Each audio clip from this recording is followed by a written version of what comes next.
The next player that I do want to talk about here for this In the Trenches show is a rookie. Let's talk about a guy who is making his debut and was pretty damn impressive in doing so. Joe Alt, now at right tackle for the Los Angeles Chargers, and I thought he had a fantastic debut, Ollie. When you brought him up and you're like, hey, we got to shout out Joe Alt, I was so glad that you did, because to go up against the Raiders front, specifically with Max Crosby, now you add Christian Wilkins in there as well, and to play as well as he did for his first test, and not just his first test either, he's played left tackle his entire career. He didn't play a single snap of right tackle through the 3 years that he was at Notre Dame. And in fact, if you go back to high school, I'm pretty sure he probably played left tackle throughout all of high school as well. I don't think that they would have moved him to right tackle. So I'm sitting here wondering, is this the first time he's ever played right tackle? Now he's practiced at the position, so it wasn't the first reps ever. But to do that in an NFL game, I thought it was really impressive. But what did you see from Alt when you went back and you watched the tape?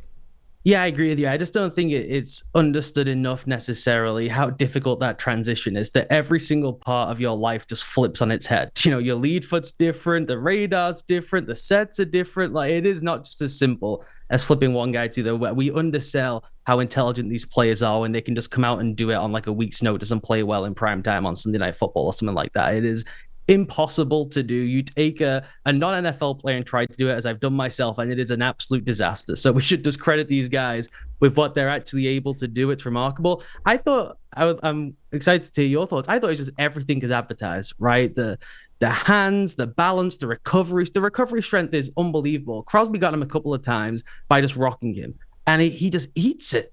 And he can just reestablish the base and recover like very few can. So I think pass pro wise, everything you could ever have dreamed of in a debut, particularly going up against that level of competition.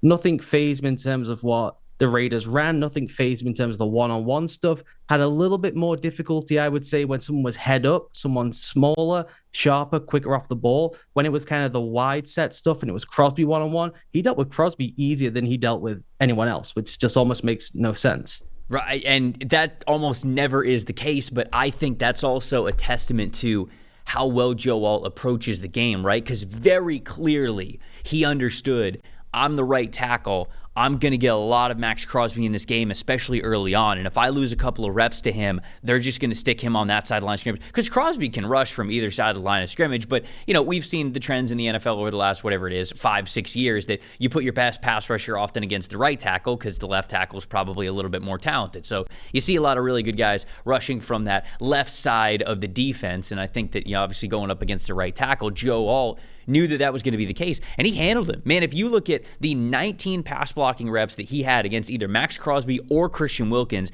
0 pressures allowed. Now, there were a couple of times that you mentioned Crosby sort of was able to get around the outside shoulder, but it was in a way that the rush was so wide, it was going to take him too many steps to get there before Justin Herbert could get the ball out anyways, which is, again, it's like a savvy, beyond his years kind of move to say, yeah, all right, I'll give you a little bit of the outside here, because that's the thing with rookie offensive tackles. I think a lot of them believe, man, I can't get beat. And in the NFL, it's just the pass rushers are too good. You've got to give up a little bit somewhere. It's just so rare you get an offensive tackle that can truly protect both the inside and outside shoulders equally well. So when you looked at Alt kind of prioritize that inside shoulder. He's like, I'm not getting beat on the inside. You're not hitting me with an arm over. You're not hitting me with a club where you're coming inside. I'm not going to let you hit a spin move or whatever. I'm not going to let Justin Herbert get Goldberg speared in my first game as an NFL player. That's not going to happen. And so he was protecting that inside shoulder with priority. But then the couple of times that Crosby was like, okay, the outside shoulder, I can sort of attack this and get around it, Alt positioned himself at least well enough to slow him down to where the ball's getting out of Justin Herbert's hands before Crosby could really get around him and around where Justin Herbert was. So that is also something that, as I watched every single pass blocking snap that he had this week, something that really impressed me, because I felt like, again, that was just a veteran approach to the game. Yeah, and what you see often with the young guys or rookies or guys making their first start, we just mentioned it with the Baltimore guys up front, right? Once they realize the speed, the tenacity of the NFL, and they realize, oh God, Max Crosby's really good. He's even better than I thought he was when I just watched games on Sundays. How is a man that big, that quick? Is they all panic and they narrow their feet on contact. It's one of the big things I look through when evaluating guys in the draft is when you panic, because as you said, It's not the SEC, even though they got great players. It's not the Big Ten, where you may just be the best player on the field and you can just win 60 reps. You're going to lose 4 or 5 reps. These guys are too good. Do they narrow their feet on contact and just go into survival mode and then it's over, right? His ability to just maintain his feet, maintain his balance, be like, even if I lose the initial blast, I can get through the hand fight. And all I have to do is stay just in the right relationship with Justin Herbert. I'm tied to the concept. I'm not working in a vacuum. So even when there were slight struggles, you said, or slightly beaten, I just thought it was really impressive in general. The Chargers and particularly Herbert, it really shows you the discipline of a quarterback who gets the ball out on rhythm, because there could have been reps where we might have been saying, hey, maybe he lost 2 or 3. The rep went on. He just couldn't win the hand fight necessarily. But the ball was out so quick. Herbert was so disciplined. And when he got rid of the ball, Slater played really well on the other side. So in pass pro, I thought it was absolutely everything you could hope for. Probably more so, honestly, against that front. And they targeted him early on. They ran overload stuff to be like, we want him one-on-one with Crosby. We're going to wash out rushes in our plan because we think we can get rookie versus Crosby week 1. Maybe he has a panic in the second quarter because he's getting beat, right? All the mental side of the game. And he just stood up to it, ate it, and kept playing. I thought there was some concerns in the run game we could maybe get to, but given a really tough assignment, he was just so impressive. I was going to mention that, when we did our review show with the Chargers and we did the grades release and we put up, the top 5 graded players for every single team, a lot of people looked at how well Joe Alt fared against Max Crosby and Christian Wilkins, and they were wondering, whoa, hold on, why isn't Joe Alt one of the top 5 graded players for the Chargers? How is he not in this list? What's going on? 57 snaps in this game. He earned a 60.7 overall grade. Now, he had a 76.6 pass blocking grade. He didn't allow pressure to Crosby or Wilkins, but he did allow 1 pressure, so that obviously kind of goes into it a little bit. But if he wouldn't have allowed that pressure, the pass blocking grade would have been even better. The run blocking grade is the reason why the overall grade is lower. 47.8 run blocking grade. So that's sort of where you saw a little bit of the deficiencies. And look, if you got to choose it one way or the other, like if you got to say, hey, rookie offensive tackle, you're either going to succeed in the pass game or the run game, you absolutely want him to hold up the way he did against Crosby and Wilkins specifically. Like that is what the Chargers very clearly emphasize, and they prioritize things correctly there. But, when I was watching him as a run blocker, yeah, I'm very curious to hear what you have to say because you even brought it up even before that I was going to. But I felt like he was for as good as he is when he comes to balance and pass protection, especially from what we saw this past weekend, I felt like the weight was a little bit too forward. He was a little bit too on his toes. He was a little bit too over-eager to try to, like you mentioned, you're going up against NFL players. You get a taste in the preseason and training camp or whatever that what it's like to really fire off the ball and hit an NFL defensive lineman and try to move an NFL defensive lineman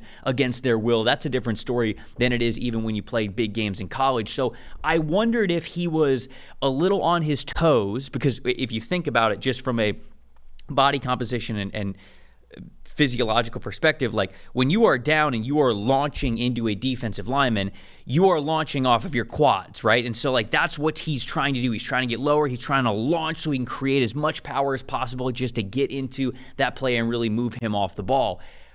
I felt like maybe he was thinking about that a little bit too much, or he felt like he needed to overextend his power in order to move people. And there were a couple of times that Raiders defensive linemen, specifically as the game went on, realized this, and when they knew it was a run play, there was one example specifically where, I can't remember if it was Wilkins or not, but Alt comes off the ball, and it is just the quickest club arm over that you've seen, and boom, he's just in the backfield ready to tackle the running back. But what did you see when we're talking about run blocking from Joe Alt in his debut? No, you nailed it. I mean, the thing with him in college, and this is kind of the book on him you would expect in the league, right? Can he be a plus run blocker, right, and then be a great pass protector? And everyone takes that every single day. Those guys become the highest paid players of their position in the league. That's just the reality of it. And so you will take that. It's fine. He has largely been a kind of snatch and twist type blocker. His arms are so long, he just grabs them on people and he twists them and manipulates them more than he is like a road grading, fire off the ball and drive you into next week. That's just not who I think he's going to be at the NFL level. And I thought, honestly, they gave him some really tough assignments. he's playing on the right side for the first time. He's the backside guy on a bunch of stuff. Really, really difficult blocks. He ends up on the floor on a bunch of those plays where it's like, it's just a really tough block for anyone, let alone if it's not like your go-to thing and you're kind of learning a newish position because you flip the side of the field you're playing on. So that's just really difficult stuff that I think will come along over time. My probably one look out for point would just be the double team stuff. I mean, he got blown up 3 times on double teams. Just really poor coordination with his partner. That stuff has to just be so tight, hip, feet, hands, shoulders, helmet if you want, whether it's the double and we rock together or the double and climb, whatever it is. That stuff has to be so in sync and coordinated, and they just weren't connected at all. And guys just split through them 3 times. He ends up on the floor trying to grab at people. Right. That's difficult stuff. And that is if you're not going to be a single lead out, drive people off the ball yourself, that is the Harbaugh playbook, right? It's going to be front side power. You have to be able to rock that double team. So that is the one where it's that's where they will need improvement to kind of help the offense. But honestly, if that's what we're getting down to, where it's hey, I don't think the double teams are as sound and in sync in week 1 as we would like them to be, I would feel unbelievable if I was in the building. Yeah, again, with all the context of Joe Alt, starting at right tackle for the first time, being on an island, going up against one of the best pass rushers in the NFL, and for that game to play out the way that it did, even with some of the deficiencies being there that we have mentioned, you would take exactly what we saw every time. Like you mentioned, we would take the one-on-one pass blocking ability and IQ that we saw this past weekend, and you mentioned the chemistry part of things when it comes to double teams and run blocking, that'll come with time.